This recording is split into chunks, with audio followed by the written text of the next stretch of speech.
Here we are. We are live. What an amazing time we're living. It's a time when people are stopping to pause and reflect. It's a time when families have probably never spent so much time together ever.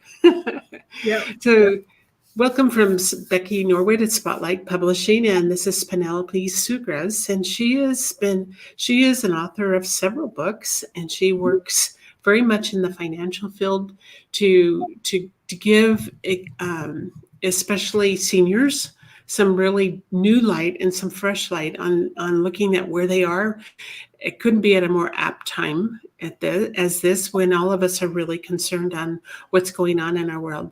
So Penelope, tell us what your work in the world is today. I help people think about their money so they can make better choices. And I was a professor for many years, so it's very important to me that people understand, that they don't just ask, but they understand. Very.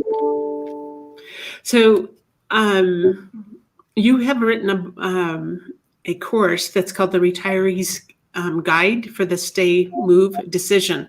Yeah. Tell us about that and why it's important, especially now. I'm excited about that, and I think the fact that people are at home so much now may make the course even more valuable, because what's happening is they're in the house and they can begin to see, oh yeah, this needs to be fixed and that needs to be done. And if I were sick and I were going to have somebody come in the house to take care of me, would I really manage being cooped up in this place day in and day out? Because a lot of us, we're in Boston, we're at stay-at-home instructions. So it teaches you something about what the house is to you, how it can function in hard times. So that's why the course follows up the book, but the course is helping people understand that issue. It's an important issue, and I know my parents are in their mid-80s, and there's always the cause for concern because they live far away from me. Mm-hmm. And I feel sometimes so incapable of helping them the way I would like to see that happen. Yeah. So in today's world, what is your suggestion for somebody that for so many that have stay-at-home orders now, which changes? And I know so many of the older people, even in my neighborhood, are saying, wow, this is kind of lonely, for me, I work from home all the time, but I'm so busy, I never think about alone. That's right. For those of us who do a lot of brain work anyway and are in front of our computer so many hours, it's a little bit different from those people who are out and about so much. Right. So I think that for people who are thinking about retiring, are retired, or like your folks, what happens is the isolation. The reason I brought up the example of being at home and realizing what it must be like if you never got to go out of the house, or rarely, except for a doctor's appointment. What would be like? And when you bring in workers to take care of you 24/7, doesn't that focus on your being sick? Whereas if you were in a continuing care retirement community where you could go in healthy, maybe if something happens and you needed more care, you could get it. But you would be around people all day. And those people are trained to help you have activities that are appropriate. Mm-hmm. One of the horrible things for aging is isolation. And you know what? They won't talk about that because it's shameful. So someone won't tell you I'm lonely. They'll tell you lots of other things. They won't tell you that. Right. So that is a very common problem. And for some reason, there's many of my neighbors that are just people living alone, totally alone. And some stay holed up all the time, and others are out, going as many places and walking up and down the street doing what they can because they are still able to. And that's beautiful. Right. So I didn't properly introduce you. I meant to read your bio. Penelope has served as a professor at Northeastern University in Boston and Hellenic College, where she was also acting dean. She developed her own radio program for 7 years and produced and directed Money Makeover, a television show. Mm-hmm. She also cooked for her cast and crew. How fascinating. That was the easy part, since she loves to entertain, create delicious food for her family and friends. She is happy to exchange recipes with you. So when we get done with this broadcast, you can, even if you're listening and you want to know her contact information, we'll make sure we type it in the stream over here. She's based in Boston, but she's traveled across the U.S. as a guest on television and radio shows, talking about personal finance issues. And her books, Wealthy Choices, The 7 Competencies of Financial Success, Long-Term Care Insurance, How to Make Decisions that are Right for You, and Your Home Sweet Home, How to Decide Whether You Should Stay or Move in Retirement. She's just launching the online course, The Retiree's Guide for the Stay Move Decision. Thank you. You're very accomplished. You're a pretty amazing woman. Thank you. I think the business you have is wonderful because you really are supportive of authors, and all of us need you to help us do all those many pieces. There are a lot of pieces to getting a book out. A lot. Oh my goodness. And for the average person, they have no idea how much work that is involved in just the back end of it, and also the marketing that goes into making it really successful. Because I really say that anybody can write a book and even get it published, but it's a whole nother can of worms kind of to understand the whole marketing and branding and everything that needs to be done to where that book stays in the limelight. Because in today's world, it's very busy and it's very noisy, and there's a lot to captivate our interest going other ways. Oh, absolutely. Absolutely. Yeah. So what would you say as far as the wealthy choices, the competencies, what are the 7 competencies of financial success? One of the ones that you wouldn't guess, you would guess budgeting. You would guess thinking about how you grow your assets. But what is unique about that book is it has a chapter on gifting as a competency, because gifting is the thing that we do to make connection with someone else. Right. To get us out of our silence of ourselves. And it is a very imaginative effort. When you try to give something that really hits the spot, that makes somebody say, oh, you did understand, or you appreciated what my interests are.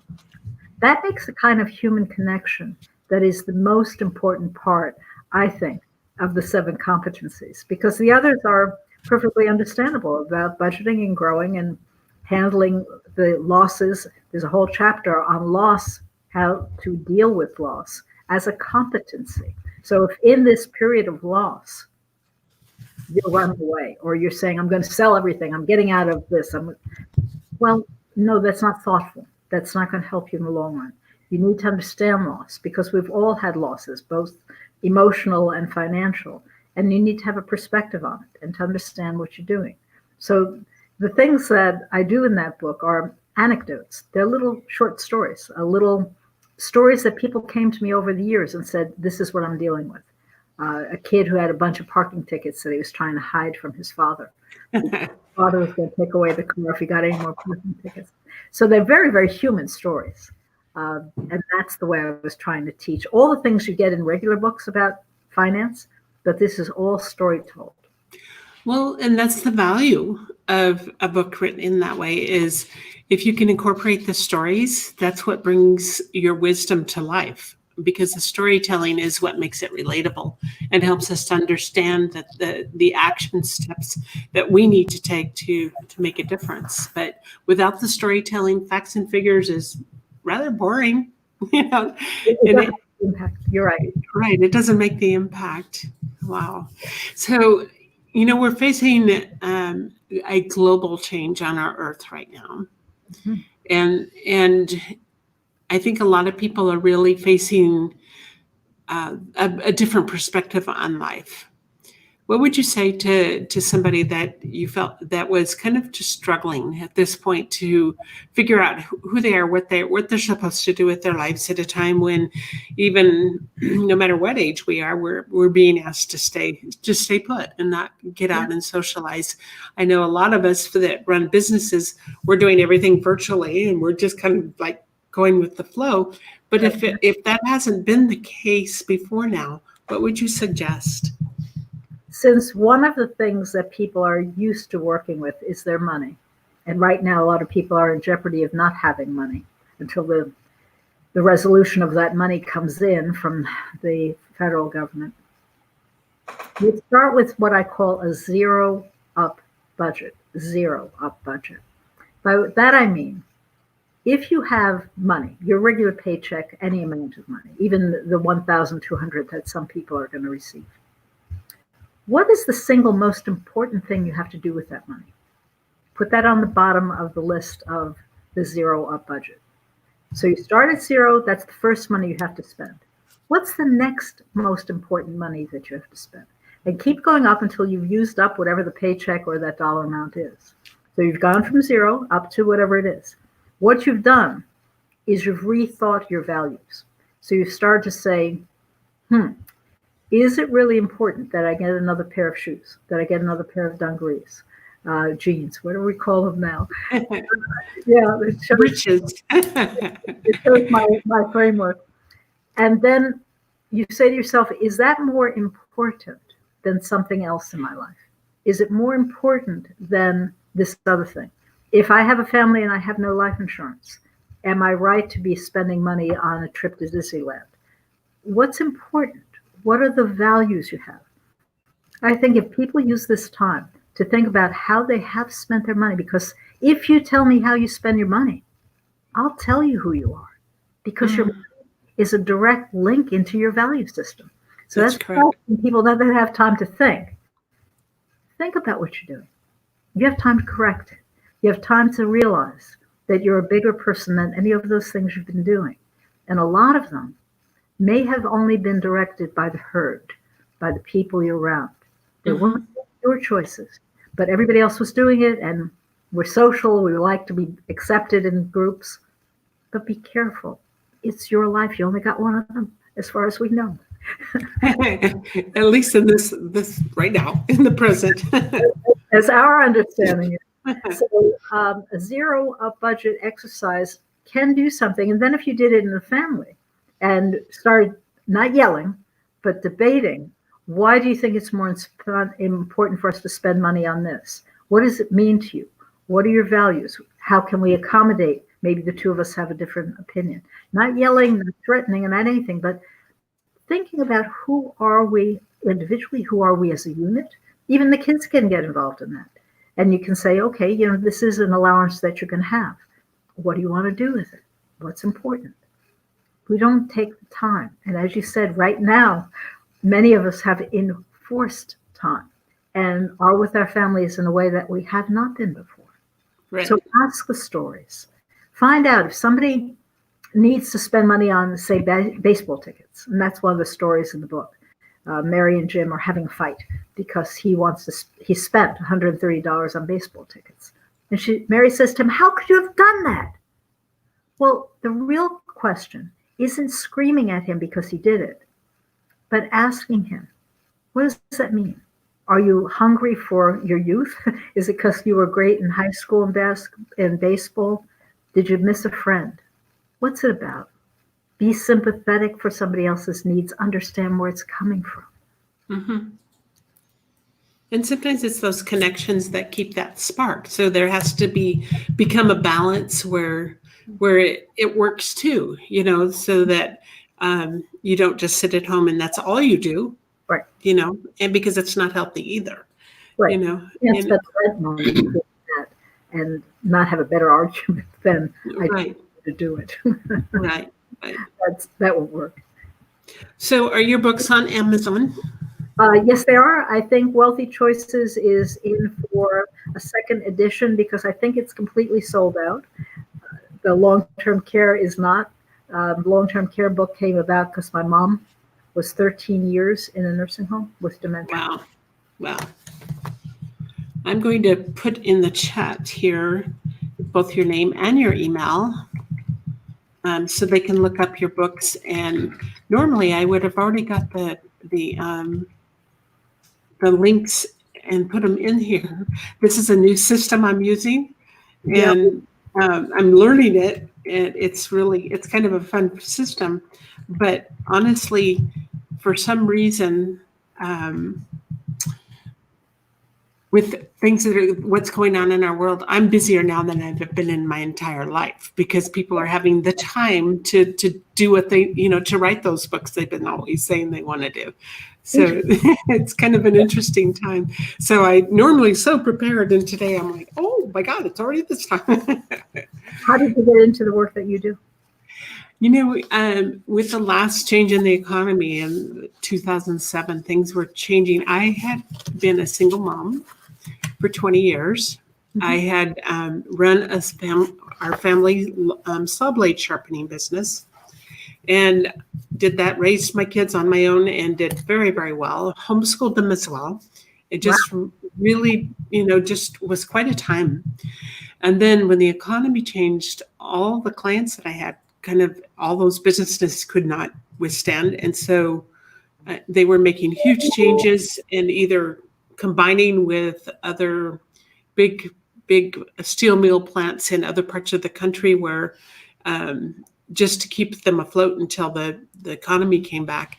And so my income went like that. And so I was on the search for, okay, what do I do? And I was watching and noticing that a lot of people in business were losing their homes, their businesses.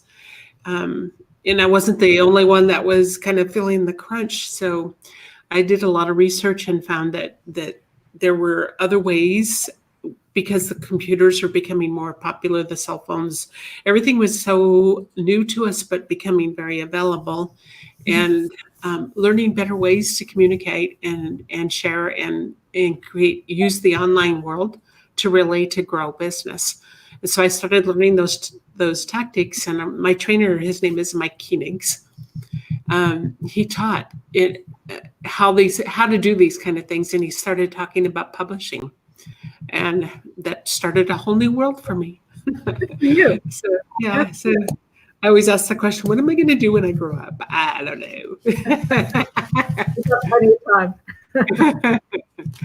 Yeah. So it's been a pleasure to have you. Is there any parting thoughts that you want to share with anybody that might be listening? We've got a few people that are listening right now.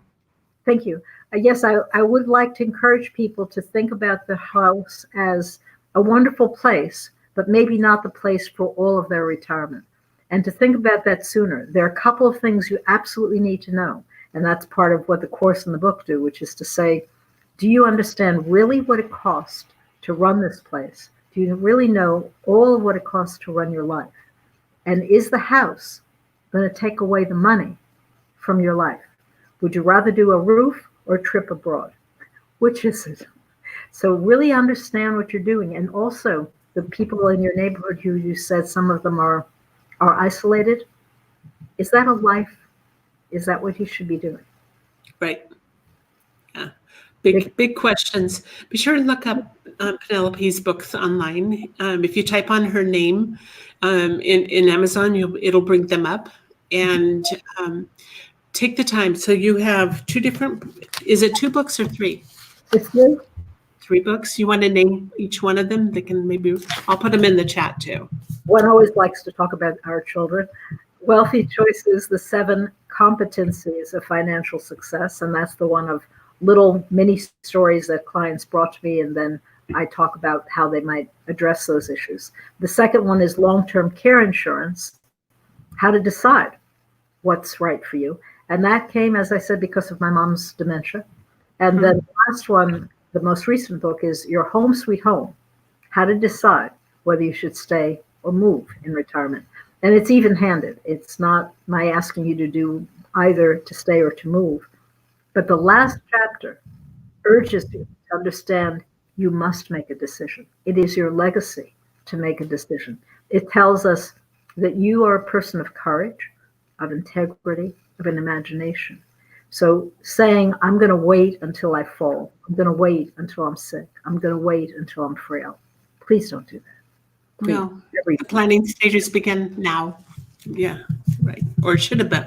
Probably for many, should have been long before now, but now is better than then. That's yeah. great. Penelope, it's wonderful to be able to have this time with you and just I support you if you want to reach out to me if you would like any other interviews coming up. And my hat's off to you in this time when everything's changing in our world. And help those people get their thoughts out. You're doing the right thing. Thank you. Yeah. All right. Thank you. Take good care of you.